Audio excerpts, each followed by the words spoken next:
Hi, I'm Jeremy, and today I'm going to show you a game for 3 to 6 players, ages 10 and up, by the name of Bermuda. This game is published by Hook and Friends, and it is available in an international version that does include English rules. It's a cooperative game where players are going to be playing divers, trying to steal treasures from an evil siren.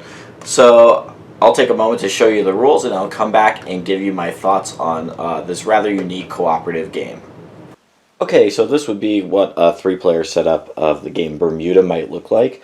There's going to be a deck of treasure cards, a deck of diving cards. Each player is going to get 12 of those, 10 in a 6-player game, 12 otherwise. There's a card here that just shows the siren who you're trying to steal treasures from. And then you'll lay out a number of treasures that equal the number of players. So in a 3-player game, 3 treasures. Each treasure has 2 significant things on it. First of all is the number of defense points that the siren will get if you fail, so 1, 2, or 3. And then second of all, the number of cards that you will need to play that indicate the depth of the treasure. So you have to play exactly 6, 8, or 10 cards under these treasures to get them.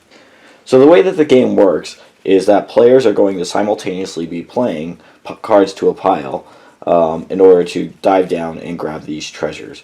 So, for example, a player could play a 6, and then the next player has to play either, or even the same player has to play either a 7 or a 5 after it.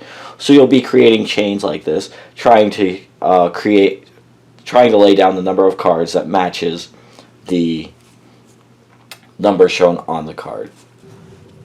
So, for example, over here you might do a 4, 3, 2, 1, 2, 1. And I would not have any cards that would work in this pile. I can't play off the 4, but other players presumably would be able to. And then here I might, work on 7, 6, 7, not be able to use these 9s until somebody would play an 8 here. And this will keep going until all players, cannot play because they have no cards that would work, or until, and this is the catch of the game, a player stops holding their breath. Because in the game Bermuda, each player has to hold their breath during a round.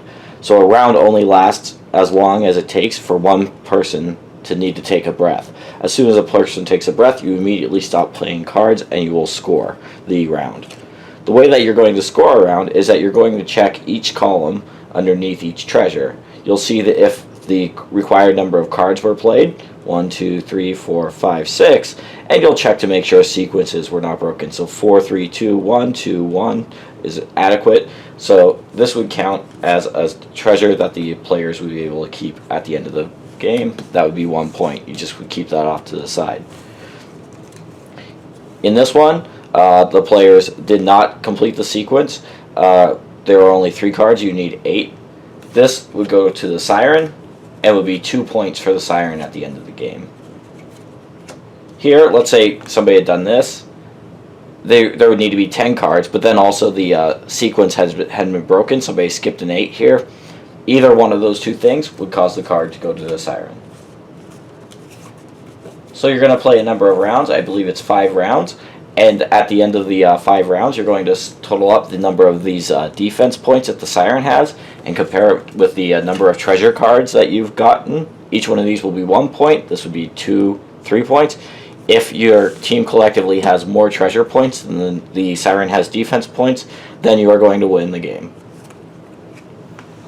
Alright, so that is Bermuda. The game, as you can see, is about as simple as could be. The big complication is that players have to hold their breath during each round that they play.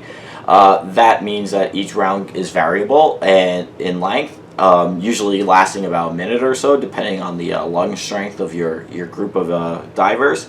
And it means that the entire game over 5 rounds plays in 10 to 15 minutes at most, including setup and scoring. That's terrific, and I think that it's about an appropriate length for a game of this complexity. Because of the nature of the game, it's very frantic.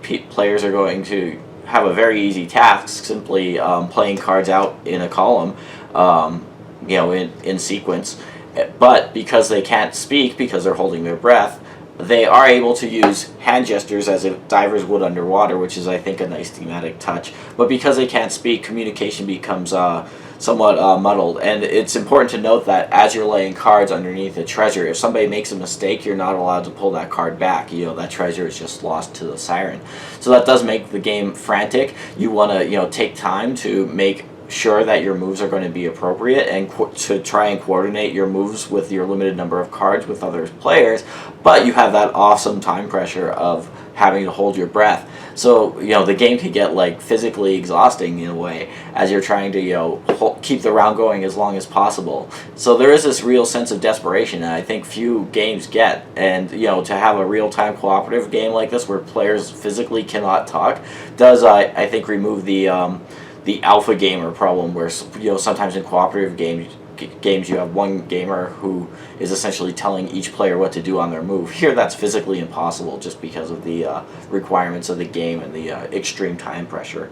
So I mean, Bermuda is not something that you're going to want to play infinite number of times, I don't think, but I think as a unique and a kind of fun game, the game justifies itself. It's a 15-minute game, and it could be had relatively inexpensively, and I would encourage you to check it out. It's really a unique experience, something that I haven't yet seen before in board games. So those are my thoughts on Bermuda, and thank you for watching.